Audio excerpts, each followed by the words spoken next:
My father set a black digital kitchen timer for 60 minutes on the marble island, stared at me with cold disdain and spat, "I can keep this family or I can keep you." He forced me to pack my life into black trash bags after my sister's vintage diamond ring vanished from her nightstand.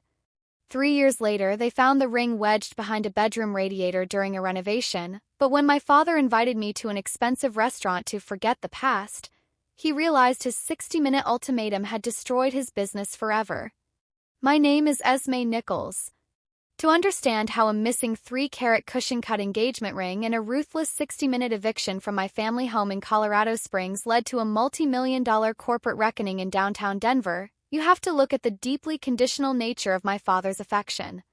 In my father's household, love was never a permanent bond. It was a currency that was awarded based on submission, status, and vanity. My father, David Nichols, was the founder and majority owner of Nichols Luxury Furnishings, an upscale interior design and custom woodwork retail chain operating across southern Colorado. David was an excessively proud, authoritarian man who cared deeply about how our family was perceived by his wealthy country club peers. He surrounded himself with expensive sports cars, imported wine, and tailor-made suits, constantly projecting an image of untouchable financial prosperity. My elder sister, Vanessa, who was 26 at the time, was his absolute masterpiece. Vanessa was superficial, spoiled, and adept at manipulating our father's ego. She spent her 20s floating through unpaid internships, living in a luxury condo funded entirely by David's company expense accounts, and attending high-society galas. My mother, Clara, was a quiet, passive woman who survived her marriage by agreeing with every single decision David made, even when those decisions hurt her children. I was the black sheep of the Nichols family. I was 23 years old, fiercely independent, and possessed a razor-sharp mind for mathematics and computer science. While Vanessa spent her weekends shopping along Cherry Creek, I was working long hours at a boutique technology security consultancy in Denver while finishing my master's degree in cybersecurity and forensic data analytics. Because I refused to bow to David's controlling demands or play along with Vanessa's constant demands for attention, my father viewed me as a defect in his perfect domestic picture. He frequently accused me of being cold, cynical, and jealous of my sister's social life. Turning point occurred on a freezing Sunday evening in late November 3 years ago. The family had gathered at my parents' sprawling 5-acre estate in the hills of Colorado Springs to celebrate Vanessa's engagement to Julian Vance, the son of a prominent regional banking executive. The atmosphere was thick with self-congratulatory toasts and excessive luxury. During the dinner, Vanessa excused herself to show off her newly acquired heirloom engagement ring, a vintage 3-carat platinum Cartier piece valued at over $110,000, gifted to her by Julian's family. She had placed the velvet box on her vanity table upstairs before joining us for dessert. At 9 o'clock, as the dinner was winding down, Vanessa ran down the grand staircase, screaming hysterically. "It's gone!" Vanessa shrieked, clutching her chest as tears ruined her makeup. "My engagement ring is gone. Someone took it off my nightstand." The house descended into instant chaos. David immediately locked the front doors and called every staff member into the foyer. For 2 hours, the house was searched top to bottom. Every drawer was dumped out, every coat pocket checked, and every sofa cushion turned over. The ring was nowhere to be found. That was when Vanessa turned her tear-stained eyes directly toward me. "Esme was upstairs using the hallway bathroom 20 minutes ago," Vanessa shouted, pointing a finger at my face. "She was looking at my room. She's always hated me. She couldn't stand that Julian gave me something worth more than her entire salary."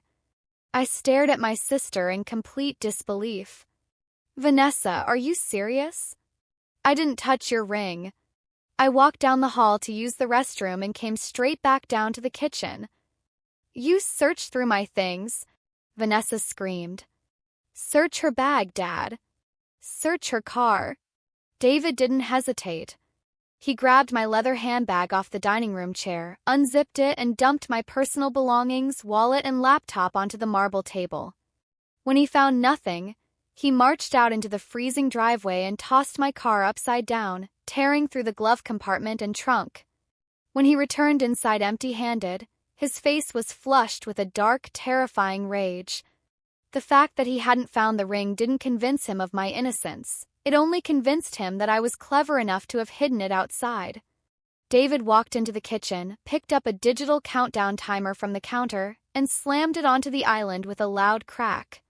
He tapped the button, setting it for 60 minutes. The red numbers began ticking down.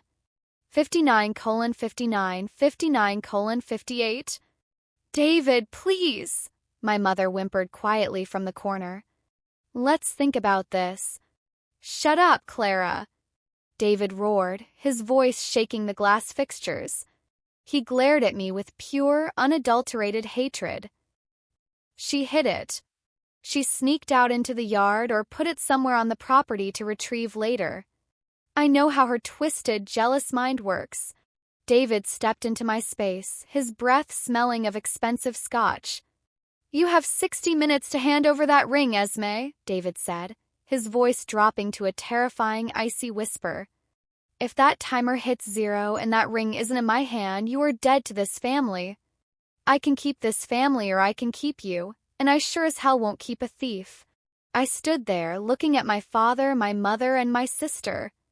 I saw zero trust in my mother's eyes. I saw malicious satisfaction in Vanessa's crying face. And I saw absolute unyielding coldness in my father. I didn't yell. I didn't beg. I didn't cry. "I didn't take the ring," I said, my voice steady and quiet. "And I won't apologize for a crime I didn't commit." I turned on my heel, walked upstairs to my old bedroom, and pulled 2 heavy black trash bags from the closet. I packed my clothes, my laptop, my legal documents, and my framed university degree. I carried the trash bags downstairs while 30 minutes were still left on the timer. I didn't look at my mother. I didn't look at Vanessa. As I opened the heavy front door and stepped out into the howling Colorado snowstorm, David called out behind me, "Don't you ever come back to this house. You are no daughter of mine." I loaded my bags into my sedan, drove down the winding mountain road toward Interstate 25, and never looked back. The next 3 years were defined by absolute isolation and relentless, unyielding ambition. I cut off all contact with my family. I changed my phone number, blocked their accounts, and threw myself entirely into my professional career. I relocated permanently to Denver, taking out a small business loan to launch my own independent cyberforensics and corporate risk auditing firm, Aegis Digital Forensics. I worked 18-hour days, 7 days a week. My firm specialized in conducting deep-level forensic security audits, fraud investigations, and network compliance checks for institutional lenders, regional banks, and commercial private equity firms. Within 36 months, Aegis Digital Forensics had grown from a 2-person startup into a premier corporate security authority in the Rocky Mountain region, managing a team of 20 analysts and generating millions in annual retainers. I purchased a high-rise loft in downtown Denver, built a secure financial foundation, and found complete internal peace. I had erased David Nichols from my life. Then, 3 weeks ago, my past came crashing back in the most absurd way possible. I was sitting in my executive office overlooking the Denver skyline when my office phone rang. My executive secretary informed me that a Mr. David Nichols was on the line, claiming it was a matter of urgent family significance. I hesitated for a moment, then took a deep breath and picked up the receiver. "Esme?" David's voice came through the line. But it wasn't the booming, arrogant voice I remembered. It sounded strained, overeager, and pathetically gentle. "Esme, thank God I reached you." "State your business, David," I said coldly, using his first name intentionally. David cleared his throat, sounding flustered. "Esme, please listen to me. Something incredible happened yesterday. We were renovating Vanessa's old bedroom to turn it into a nursery, and the contractor pulled up the baseboards near the old cast-iron heating radiator." He paused, waiting for a reaction. I remained completely silent. "Esme, the ring was behind the radiator," David stammered out, his voice trembling slightly.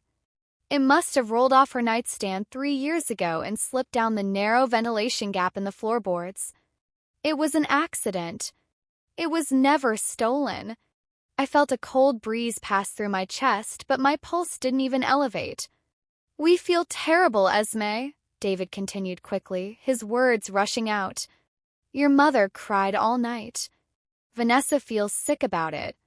We were wrong about you, sweetheart. We want to make this right. I want to take you out to a private celebration dinner this Thursday at the Grand Peak restaurant in Denver. Just the four of us. The real family reunion." I sat back in my leather chair, staring at the glass reflection of my desk. I knew my father. I knew he was incapable of genuine remorse. A man who sets a 60-minute timer to kick his daughter out into a snowstorm over an unproven accusation doesn't suddenly experience a moral awakening 3 years later because of a ring behind a radiator. Something else was driving this sudden desire for a family reunion. After hanging up without giving him a firm answer, I immediately opened my firm's secure corporate auditing database. Because Aegis Digital Forensics handles high-level institutional risk assessments for major commercial lenders, I ran a quick background query on Nichols Luxury Furnishings. Within 5 minutes, the truth became blindingly clear. My father's business was on the absolute brink of total financial collapse. Over the past 2 years, due to terrible inventory management, declining sales, and lavish personal spending, Nichols Luxury Furnishings had accumulated over $4 million in high-interest debt. To prevent immediate liquidation, David had spent the last 3 months applying for a critical $6 million commercial refinancing loan from Vanguard Commercial Bank, the largest regional lender in Denver. And who was the lead forensic auditing firm hired by Vanguard Commercial Bank to review and approve David's network infrastructure, digital security compliance, and financial data integrity before the loan could be authorized? Aegis Digital Forensics. My company. In fact, my senior auditing team was scheduled to issue the final compliance clearance or deficit rejection report to Vanguard's board of directors on Friday morning. If my firm issued a rejection or flagged compliance irregularities, Vanguard would instantly reject the loan, triggering an immediate domino effect of creditor foreclosures that would destroy David's company within 30 days. David hadn't called me because he felt guilty about the ring. He had discovered that the prominent forensic firm holding his business's survival in its hands was owned by the daughter he had thrown away like trash 3 years ago. A sharp, dangerous smile touched my lips. "Thursday night at the Grand Peak," I whispered to myself. "I'll be there." On Thursday evening at 7 o'clock, I walked into the Grand Peak restaurant, an ultra-exclusive dining venue located on the top floor of a downtown Denver skyscraper. I wore a tailored crimson suit with sharp shoulders, high heels, and my hair tied back in a sleek, commanding ponytail. I looked every bit the powerful corporate executive I had built myself into. The maitre d' escorted me to a quiet, secluded VIP table near the floor-to-ceiling glass windows. My parents and Vanessa were already sitting at the table. David was wearing one of his custom suits, but he looked noticeably older, with deep dark circles beneath his eyes and a frantic, nervous energy. Vanessa looked pale, holding her hands tightly in her lap, while my mother sat silently, nervously sipping ice water. As I approached the table, David instantly stood up, opening his arms as if to embrace me. "Esme! My beautiful girl!" David exclaimed, his voice slightly too loud. I held up a single, sharp hand, stopping him dead in his tracks before he could come within 3 feet of me. I pulled out my chair and sat down calmly, crossing my legs and resting my hands on the white tablecloth. "Save the performance, David," I said, my voice smooth, cold, and razor-sharp. "We aren't here for a family reunion." David's smile froze, a flicker of panic darting through his eyes. He sat back down slowly, clearing his throat. Vanessa reached into her purse, pulled out a velvet Cartier box, and pushed it across the table toward me. "Esme," Vanessa said, her voice shaking with fake emotion. "I am so sorry. We found the ring. It was behind the radiator the whole time. I can't believe we blamed you. Please, can we just put this awful nightmare behind us? I didn't touch the velvet box. I didn't even look at it. You gave me 60 minutes to pack my life into trash bags, Vanessa," I said, looking her dead in the eye. "You watched our father set a kitchen timer while I stood in the hallway. None of you cared whether I froze on the side of the highway. You cared about an object. My mother squeezed her eyes shut, weeping quietly. Esme, please, your father was just stressed back then. Quiet, Clara, I cut in firmly, turning my gaze to my father. Let's stop pretending, David. You didn't invite me here because you found a ring behind a radiator. You invited me here because yesterday afternoon your corporate CFO informed you that Aegis Digital Forensics is the lead auditor for Vanguard Commercial Bank. The atmosphere at the table instantly turned to absolute ice. David went completely pale, his hands trembling as he gripped his linen napkin. Esme, David stammered, his voice dropping to an urgent, desperate whisper. You have to understand. My company is in a temporary tight spot. Vanguard is going to approve my $6 million credit line on Friday. All we need is your firm's compliance sign-off signature. He reached into his leather briefcase, pulled out a thick document folder, and slid it toward me alongside a gold pen. You're the CEO of Aegis, Esme, David pleaded, his eyes wide with desperate panic. You have the power to sign the clearance form right now. It's just a formality. If you sign it, the loan goes through, my business is saved, and we can be a real family again. I'll give you a 10% stake in the company. I looked at the document folder, then looked up at my father's sweat-stained face. A formality? I asked softly, leaning forward. My forensic team spent the last 48 hours conducting a deep-level data audit on your company's digital servers, David. David froze. We didn't just audit your cybersecurity compliance, I continued, my voice carrying with absolute terrifying clarity. We uncovered 3 years of systematic financial falsification. You altered your inventory ledgers, hid millions in liabilities, and committed federal wire fraud to make your business appear solvent to Vanguard Bank. Vanessa gasped, looking at her father in terror. Dad, what is she talking about? Shut up, David yelled at Vanessa before turning back to me, dropping all pretense of warmth. His face twisted into the same ugly, furious scowl from 3 years ago. Listen to me, you ungrateful little brat. I am your father. I gave you life. You owe me. If you don't sign that compliance form, Vanguard will pull the loan, my creditors will seize the store, and we will be completely ruined. I sat back in my chair, enjoying the absolute stillness of the moment. I pulled my personal phone from my pocket, tapped the screen, and placed it on the table. 3 years ago, David, you gave me 60 minutes to pack my life, I said, my voice dropping to a low, lethal whisper. You said, I can keep this family or I can keep you. I tapped a button on my screen. A digital timer appeared on the display, set for 60 minutes. I hit start. 59:59, 59:58. You have 60 minutes before my firm officially transmits our forensic fraud audit report directly to the board of directors at Vanguard Commercial Bank and the State Financial Crimes Division, I said calmly. David leaped out of his chair, knocking his wine glass over as dark liquid spilled across the white cloth. Esme, you can't do this. You'll destroy us. I'm not destroying you, David, I replied, standing up slowly and buttoning my sharp crimson blazer. Your own greed, arrogance, and dishonesty destroyed you. I am simply delivering the truth. I picked up my handbag and looked at my weeping mother, my terrified sister, and my broken, trembling father. Keep the ring, I said softly, looking down at the velvet box. It's too late for a family reunion now.